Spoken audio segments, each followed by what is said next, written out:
Hello?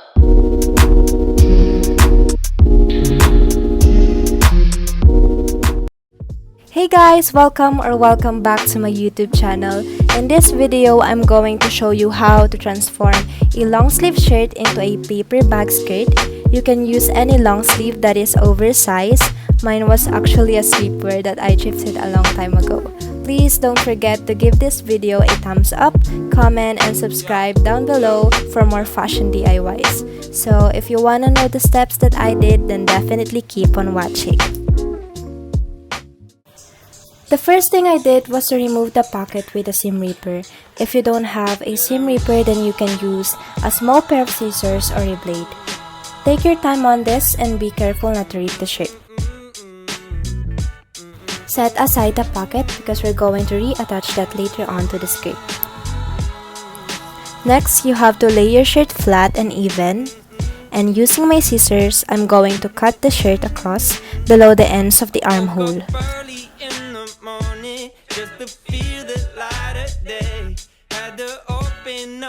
And as you can see, I'm using a meter stick to straighten the ends of my skirt, so make sure to use a guide before cutting the shirt.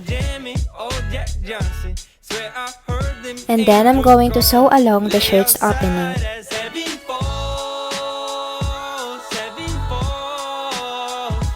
Hem the top of the skirt by folding the raw edges twice and securing it down with a pin. And then go over your machine and top stitch it down.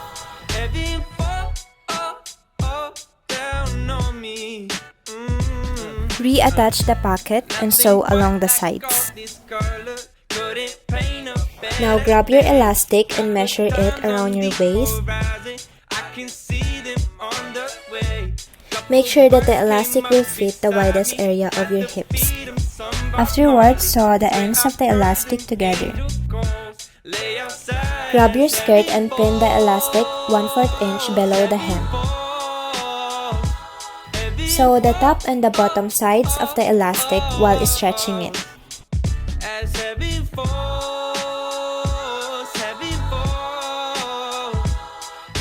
If you want a taller ruffle look, you can always place your elastic a little lower and sew it there.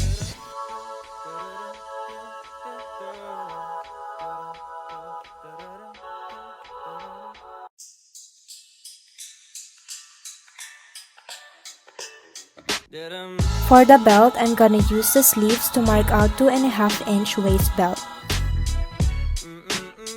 I cut it in full so there's only one side I need to sew down. I cut 3 of these pieces and sew the ends of the strips together to create a one long piece. Fold the belt in half and sew the open side close.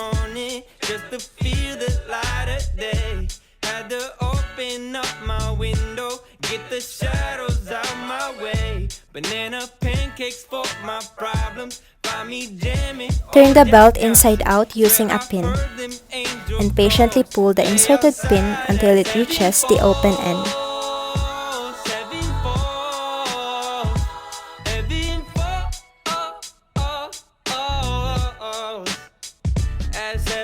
Edge stitch around all the sides for a sharper look.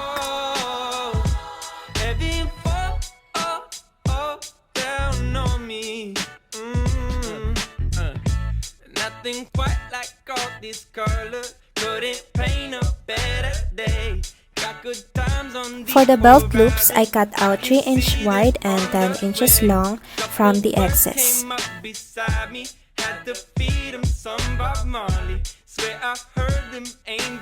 Fold the raw edges to the middle and fold it in half and just top stitch the open side close.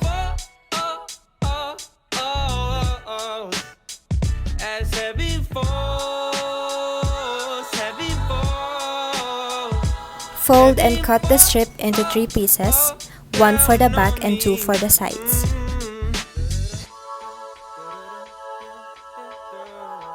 Attach the belt loops by folding the ends under and top stitching them in place.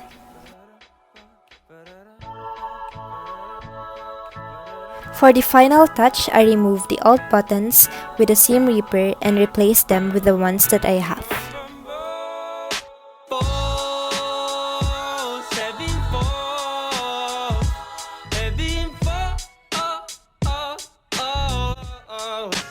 Here's again the final transformation. This is perfect for your summer outfits after quarantine. It can easily go along with a white top. If you've enjoyed this video, then please like, comment, and subscribe down below. Thank you guys for watching. Please stay safe and healthy. Bye!